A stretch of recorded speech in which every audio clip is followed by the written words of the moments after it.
सभी महानुभाव, यहाँ उपस्थित विभिन्न कॉलेजों से आए मेरे युवा साथी, देवी और सज्जनों,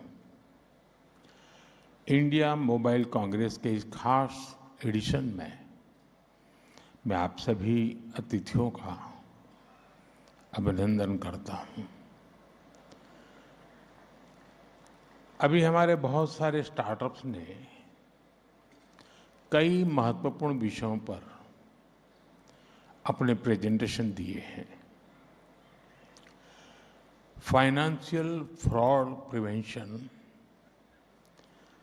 quantum communication, 6G, optical communication, semiconductors, ऐसे महत्वपूर्ण विषयों पर प्रेजेंटेशन को देखकर ये विश्वास गहरा होता है कि भारत का तकनीकी भविष्य सक्षम हाथों में है।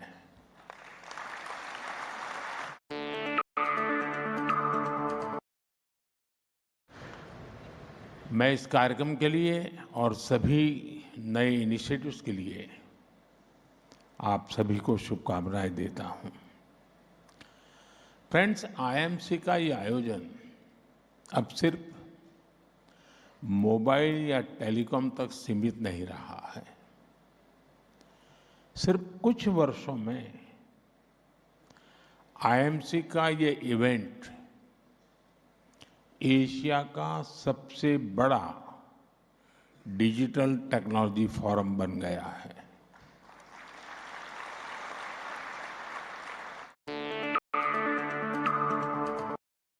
स्टोरी कैसे लिखी गई, इसे किसने ड्राइव किया है? साथियों, इस सक्सेस स्टोरी को लिखा है भारत के टेक सेवी माइंडसेट ने। इसे लीड किया है हमारे युवाओं ने, भारत के टैलेंट ने। इसे गति दी है हमारे इनोवेटर्स ने, हमारे स्टार्टअप्स ने। और इसलिए ये मुमकिन हो पाया है क्योंकि आज सरकार देश की प्रतिभा और क्षमता के साथ पूरी ताकत से खड़ी है। Telecom technology development fund, digital communications innovation square, इन स्कीम के जरिए हम हमारे स्टार्टअप्स को फंड्स उपलब्ध करवा रहे हैं। 5G, 6G, advance optical communications और टेराहर्ट्ज, इन टेक्नोलॉजीज में टेस्ट बेड्स के लिए सरकार फाइनेंस कर रही है ताकि हमारे स्टार्टअप्स अपने प्रोडक्ट्स बिल्ड कर पाए। हम स्टार्टअप्स और देश के प्रीमियर रिसर्च इंस्टीट्यूट्स के बीच पार्टनरशिप को फैसिलिटेट कर रहे हैं। आज सरकार की मदद से इंडियन इंडस्ट्री, स्टार्टअप्स और एकेडमिया कई क्षेत्रों में मिलकर काम कर रहे हैं। इंडिजीनियस टेक्नोलॉजीज का डेवलपमेंट और स्केलिंग हो, R&D के जरिए इंटेलेक्चुअल प्रॉपर्टी क्रिएट करना हो, ग्लोबल स्टैंडर्ड्स के डेवलपमेंट में कंट्रीब्यूट करना हो, भारत हर आयाम में आगे बढ़ रहा है। इन्हीं प्रयासों का परिणाम है कि आज भारत एक इफेक्टिव प्लेटफॉर्म बनकर उभरा है। साथियों, इंडिया मोबाइल कांग्रेस और टेलीकॉम सेक्टर में भारत की सफलता आत्मनिर्भर भारत के विजन की ताकत को बताता है। आप याद करिए, मैंने जब मेक इन इंडिया की बात कही थी तो कुछ लोग कैसे इसका मजाक उड़ाते थे। शक संदेह में जीने वाले लोग कहते थे कि भारत टेक्नोलॉजिकली एडवांस चीजें कैसे बनाएगा, क्योंकि उनके दौर में नई टेक्नोलॉजी को भारत तक आने में कई दशक लग जाते थे। देश ने उसका जवाब दिया। जो देश कभी 2G को लेकर स्ट्रगल करता था, आज उसी देश के लगभग हर जिले में 5G पहुंच चुका है।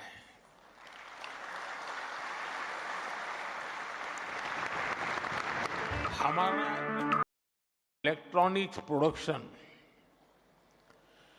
2040 की तुलना में 6 टाइम बढ़ चुका है। मोबाइल फोन मैन्युफैक्चरिंग में 28 टाइम्स और एक्सपोर्ट में 127 टाइम्स की वृद्धि हुई है। पिछले एक दशक में मोबाइल फोन मैन्युफैक्चरिंग सेक्टर ने लाखों डायरेक्ट जॉब्स क्रिएट की हैं। अभी हाल ही में एक बड़ी स्मार्टफोन कंपनी का डेटा सामने आया है।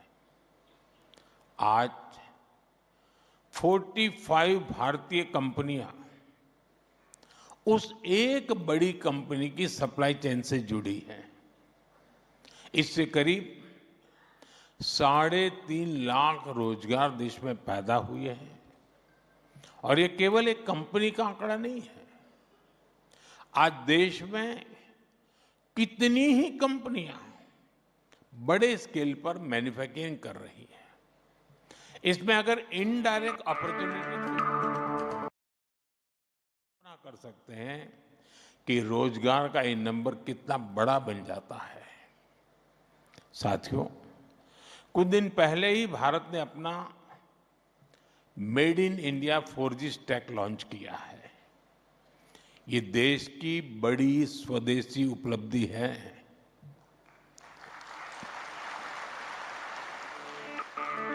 अब भारत दुनिया के उन 5 देशों की लिस्ट में आ गया है जिनके पास ये सामर्थ्य है।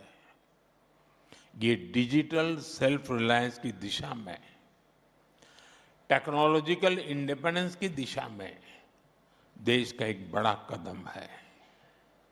Indigenous 4G and 5G stack के जरिए हम न केवल सीमलेस कनेक्टिविटी को सुनिश्चित कर पाएंगे, बल्कि देशवासियों को तेज इंटरनेट और रिलायबल सर्विसेज भी दे पाएंगे। इसी मकसद से जिस दिन हमने अपना made in India 4G stack launch किया, उसी दिन देश में एक साथ करीब 1 लाख 4G टावर्स को भी एक्टिव किया गया।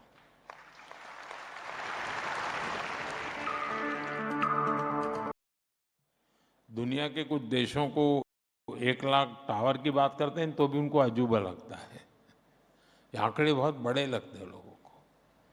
इसके कारण एक साथ 2 करोड़ से ज्यादा लोग देश की डिजिटल मूवमेंट का हिस्सा बने हैं।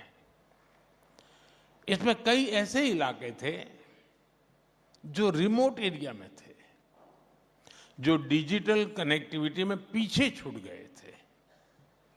अब ऐसे सभी क्षेत्रों में इंटरनेट कनेक्टिविटी पहुंची है। साथियों, भारत के made in India 4G stack की एक और विशेषता है। हमारा 4G स्टैक एक्सपोर्ट रेडी भी है। यानी ये भारत की बिजनेस आउटरीच का माध्यम भी बनेगा। इससे 2030 के भारत यानी भारत 6G विजन को पूरा करने में भी मदद मिलेगी। साथियों, 10 सालों में भारत की टेक्नोलॉजी रिवॉल्यूशन बहुत तेजी से आगे बढ़ी है और स्पीड और स्केल को मैच करने के लिए बहुत लंबे समय से एक मजबूत लीगल और मॉडर्न पॉलिसी फाउंडेशन की जरूरत महसूस हो रही थी। हमने इसके लिए टेलीकम्युनिकेशंस एक्ट बनाया। इस कानून ने द इंडियन टेलीग्राफ एक्ट और the Indian wireless telegraph act, उन दोनों को रिप्लेस किया। ये कानून तब के थे जब यहां बैठे हम आप जैसे किसी व्यक्ति का जन्म भी नहीं हुआ था और इसलिए पॉलिसी लेवल पर जरूरत थी कि हम 21वीं सदी की अप्रोच के हिसाब से एक नई व्यवस्था बनाएं और हमने वही किया है। ये नया कानून रेगुलेटर नहीं है बल्कि एक फैसिलिटेटर की तरह काम करता है। अब अप्रूवल्स आसान हुए हैं, राइट ऑफ वे परमिशन जल्दी मिलती है, इसका परिणाम भी दिख रहा है। फाइबर और टावर नेटवर्क का विस्तार तेजी से हो रहा है। इससे ईज ऑफ डूइंग बिजनेस बढ़ी है, इन्वेस्टमेंट को एनकरेज किया जा रहा है और उद्योगों को लॉन्ग टर्म प्लानिंग में सुविधा हुई है। साथियों, आज हम देश में साइबर सिक्योरिटी को भी उतनी ही प्राथमिकता दे रहे हैं। साइबर फ्रॉड्स के खिलाफ कानून सख्त किए गए हैं और अकाउंटेबिलिटी भी बढ़ाई है और ग्रीवेंस रिड्रेसल के मैकेनिज्म को भी बेहतर किया गया है। इंडस्ट्री और कंज्यूमर्स दोनों को इसका बहुत बड़ा लाभ मिल रहा है। फ्रेंड्स, आज पूरा विश्व भारत के पोटेंशियल को रिकॉग्नाइज कर रहा है। दुनिया का दूसरा सबसे बड़ा टेलीकॉम मार्केट हमारे पास है, दूसरा सबसे बड़ा, और मार्केट के साथ ही हमारे पास मैन पावर भी है, मोबिलिटी भी है और माइंडसेट भी है। और जब मैन पावर की बात आती है तो भारत में स्केल और स्किल दोनों एक साथ दिखाई देते हैं। आज भारत दुनिया की सबसे बड़ी युवा आबादी का देश है और ये जनरेशन बहुत बड़े लेवल पर स्किल बनाई जा रही है। भारत आज दुनिया में सबसे तेजी से बढ़ती डेवलपर पॉपुलेशन वाला देश है। साथियों, आज भारत में 1 GB वायरलेस डेटा की कीमत 1 कप चाय के दाम से भी कम है।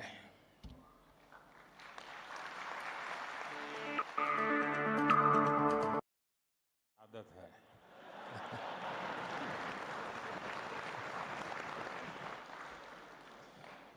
पर यूजर डेटा कंजम्पशन में हम दुनिया के अग्रिम देशों में आते हैं।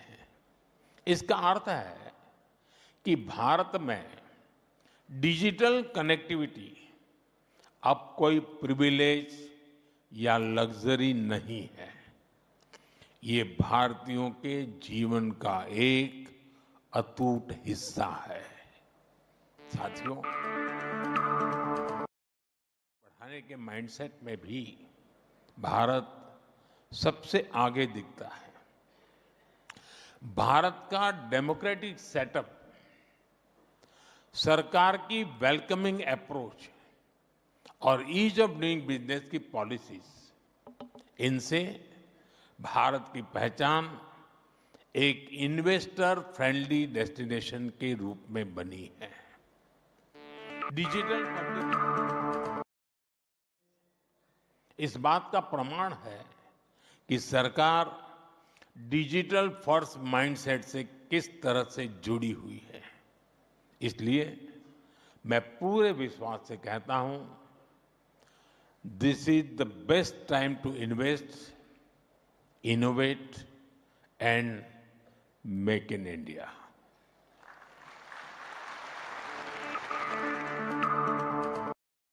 मैन्युफैक्चरिंग से सेमीकंडक्टर्स तक, मोबाइल से इलेक्ट्रॉनिक्स और स्टार्टअप तक, हर एक फील्ड में भारत में ढेर सारी संभावनाएं हैं, ढेर सारी एनर्जी है।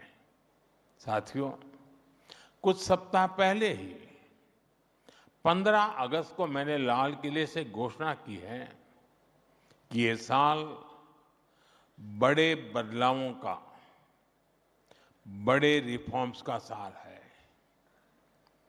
हम रिफॉर्म्स की गति बढ़ा रहे हैं और इसलिए हमारी इंडस्ट्री का, हमारे इनोवेटर्स का दायित्व भी बढ़ रहा है और इसमें बहुत बड़ी भूमिका हमारे स्टार्टअप्स की है। हमारे यंग इनोवेटर्स भी हैं। अपनी स्पीड से, अपनी रिस्क टेकिंग एबिलिटी से स्टार्टअप्स नए रास्ते, नए अवसर बना रहे हैं और इसलिए मुझे देखकर खुशी है कि आईएमसी ने भी इस साल 500 से ज्यादा स्टार्टअप्स को बुलाकर उन्हें इन्वेस्टर्स और ग्लोबल मेंटर्स के साथ जुड़ने का मौका दिया है। साथियों, इस सेक्टर की ग्रोथ में लगातार बढ़ रहा है। ये प्लेयर्स देश की इकोनॉमी को आगे बढ़ाने के लिए स्टेबिलिटी, स्केल और डायरेक्शन देते हैं। उनके पास रिसर्च और डेवलपमेंट की कैपेबिलिटीज हैं और इसलिए हमें स्टार्टअप की स्पीड और एस्टैब्लिश प्लेयर्स की स्केल दोनों से पावर मिलेगी। साथियों, हमारी इंडस्ट्री से जुड़े ऐसे कई विषय हैं जिन पर स्टार्टअप्स के युवा, हमारी academia, research institute, research community और पॉलिसी मेकर्स सबको मिलकर के काम करने की जरूरत है। आईएमसी जैसा प्लेटफॉर्म ऐसे संवाद शुरू करने में उपयोगी हो तो शायद लाभ हमारा अनेक गुना बढ़ जाएगा। साथियों, हमें देखना होगा कि ग्लोबल सप्लाई चेन में कहाँ रुकावटें आ रही हैं। मोबाइल, टेलीकॉम, इलेक्ट्रॉनिक्स और पूरे टेक्नोलॉजी इकोसिस्टम में जहां भी ग्लोबल बॉटलनेक्स हैं, वहां भारत के पास दुनिया को सॉल्यूशन देने का मौका है। उदाहरण के लिए सेमीकंडक्टर मैन्युफैक्चरिंग की कैपेसिटी अब कुछ गिने चुने देशों तक सीमित थी और पूरी दुनिया डाइवर्सिफिकेशन चाहती थी। आज भारत ने इस दिशा में महत्वपूर्ण कदम उठाया है। भारत में 10 सेमीकंडक्टर मैन्युफैक्चरिंग यूनिट्स पर काम हो रहा है।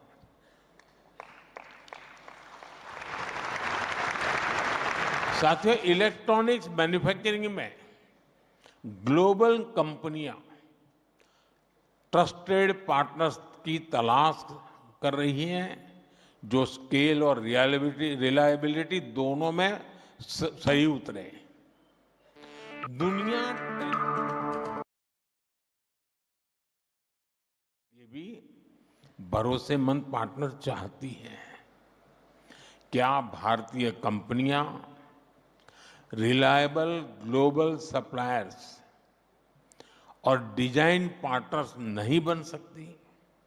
साथियों, मोबाइल मैन्युफैक्चरिंग में चिपसेट्स और बैटरियों से लेकर डिस्प्लेज और सेंसर्स तक ये काम देश के भीतर और ज्यादा होने की जरूरत है। दुनिया पहले से कहीं ज्यादा डेटा जनरेट कर रही है, इसलिए स्टोरेज, सिक्योरिटी और सॉवरेनिटी जैसे सवाल बहुत महत्वपूर्ण हो जाएंगे। डेटा सेंटर्स और क्लाउड इंफ्रास्ट्रक्चर पर काम करके भारत एक ग्लोबल डेटा हब बन सकता है। मुझे आशा है कि आने वाले सेशन में हम इसी अप्रोच को, इसी टारगेट को लेकर आगे बढ़ेंगे। एक बार फिर आईएमसी के इस पूरे कार्यक्रम के लिए आप सभी को मेरी ढेर सारी शुभकामनाएं हैं। आप सबका बहुत बहुत धन्यवाद। Thank you.